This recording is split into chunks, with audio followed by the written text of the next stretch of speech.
Bienvenue au podcast Élévation.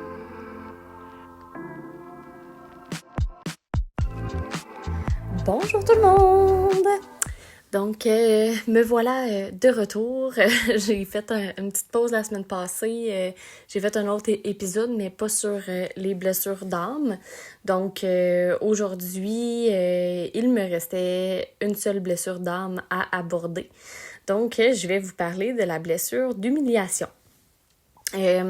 C'est pas une blessure que je crois avoir, donc je vais probablement avoir moins d'exemples à donner sur moi-même aujourd'hui. Comme à l'habitude, je vais vous décrire la blessure d'humiliation, je vais parler des caractéristiques et du masque qu'on met lorsque cette blessure est activée. Selon le livre de Lise Bourbeau, encore une fois, on souffre tous de rejet, d'abandon, de trahison, d'injustice, les 4 blessures que j'ai déjà abordées dans les derniers épisodes. Ça va tout être à des degrés différents, mais la blessure d'humiliation, c'est la seule qui serait pas présente chez tout le monde. Donc, la blessure d'humiliation va venir toucher l'amour-propre de la personne, sa dignité. L'enfant qui a souffert de cette blessure, dans son enfance, s'est senti humilié, rabaissé, dénigré, honteux, sale auprès de ses parents. Que ce soit suite à un événement ou des paroles, des remarques désobligeantes. Par exemple, les parents peuvent avoir honte de la façon dont est habillé l'enfant. Puis ils vont lui faire savoir par des mots ou bien en riant de lui. Ça peut être aussi, comme exemple, une punition qui va être humiliante pour l'enfant. La blessure d'humiliation en tant que telle vient rabaisser ou même détruire complètement la confiance en soi de la personne. Elle amène un sentiment de honte qui est probablement l'émotion la plus difficile à accepter parce qu'elle est en lien direct avec ce que l'on est et ce qu'on représente. Donc, la personne qui a la blessure d'humiliation se sent rabaissée, dévalorisée, elle a peur du jugement des autres et elle a surtout peur d'être humiliée à nouveau.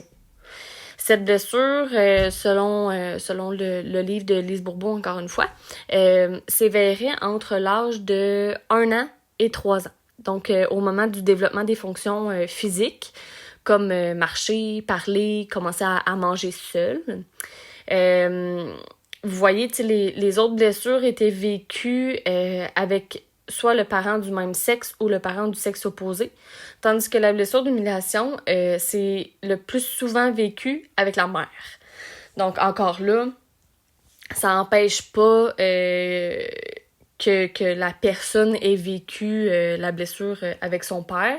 Chaque personne est différente, chaque situation est différente, donc ça peut arriver également avec le père. La personne qui souffre de la blessure d'humiliation va se protéger en portant le masque du masochiste. Donc, elle va rechercher la douleur et l'humiliation de façon inconsciente, bien sûr.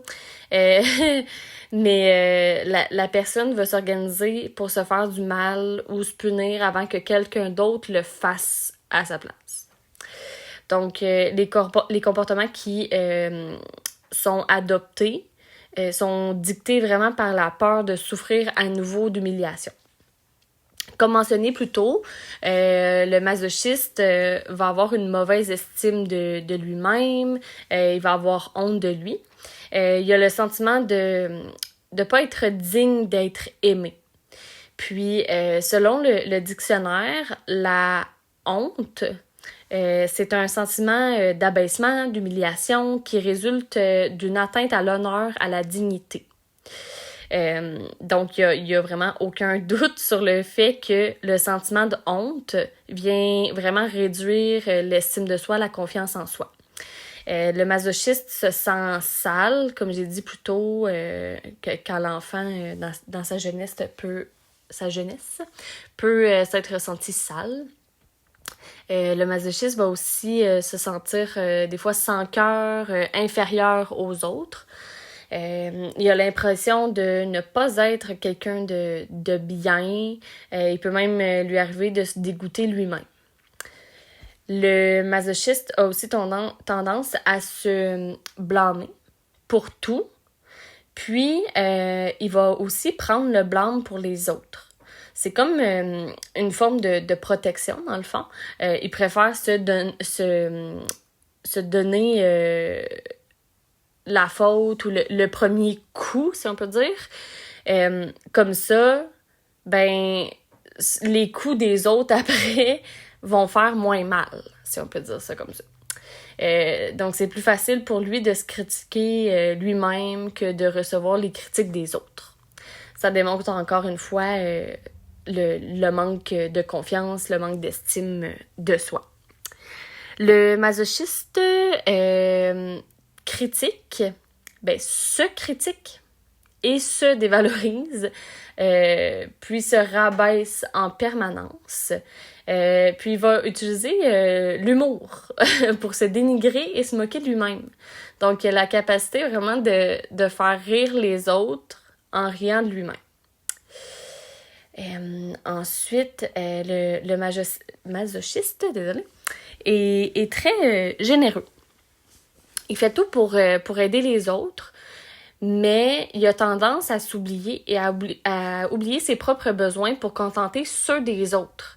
Il a aussi tendance à se placer dans des situations où il doit prendre soin des autres. Puis, il agit de cette façon pour ne pas être trop libre. Parce qu'être libre, pour lui, signifie être comme illimité et avoir trop de plaisir. Donc, en aidant les autres, il se dit qu'il fera pas honte à personne. Mais souvent, il a l'impression que les gens vont abuser de lui, puis il se sent pas reconnu. Donc, au bout du compte, il se sent humilié par cette situation-là, dans laquelle lui s'est mis par lui-même. Concernant là, ses propres besoins, le masochiste va avoir de la difficulté à les reconnaître, à savoir c'est quoi exactement ses besoins à lui.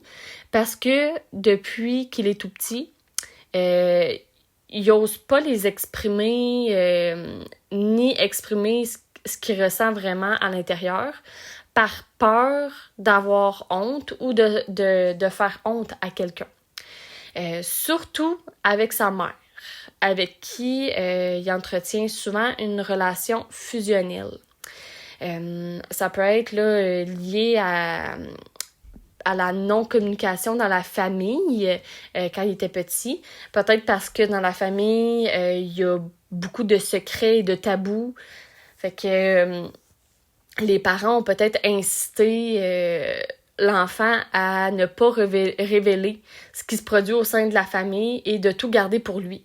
Donc, en apprenant à devoir tout garder pour lui, il garde tous ses sentiments, tout ce qu'il ressent à l'intérieur pour pas dévoiler ça aux autres. Puis que les autres aient honte de lui.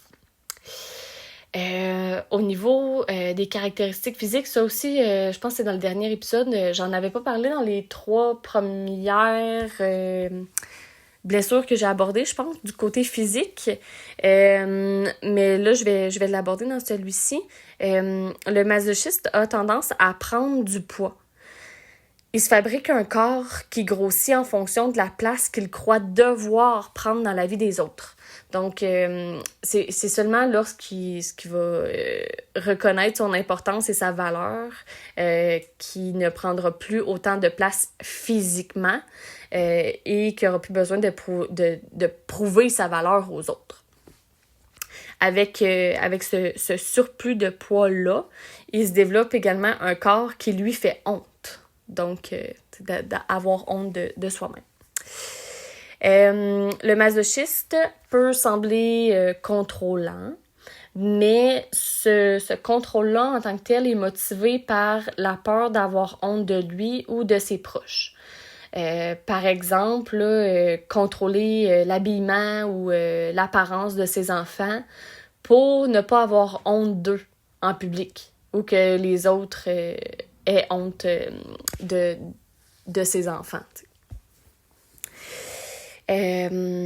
Ensuite, la plus grande peur du masochiste, c'est un point que j'ai abordé un petit peu plus tôt, c'est la liberté.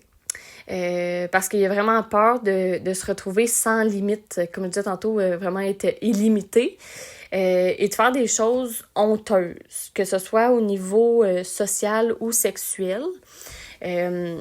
Être sans limite, ben le masochiste tombe dans l'excès, dans le trop. Donc, trop de nourriture, trop d'alcool, trop de dépenses, trop de tout ce qu'on veut, là. Lorsqu'il adopte ces comportements-là d'excès, il a honte de lui-même. Donc, il va s'arranger pour ne pas être libre. Donc, comme je disais tantôt, justement, de s'attirer des situations pour aider les autres, puis ne jamais être libre finalement, puis toujours être occupé avec les autres. Il y a également peur de blesser les autres, de passer pour un égoïste s'il parle de ses besoins et de ses désirs. Il a peur d'être humilié et il a peur de sentir qu'il est indigne. Donc, je crois que j'ai fait le tour assez rapidement de cette blessure-là aujourd'hui parce que j'ai pas d'anecdote en tant que telle ou d'expérience de vie vu que j'ai pas cette blessure-là.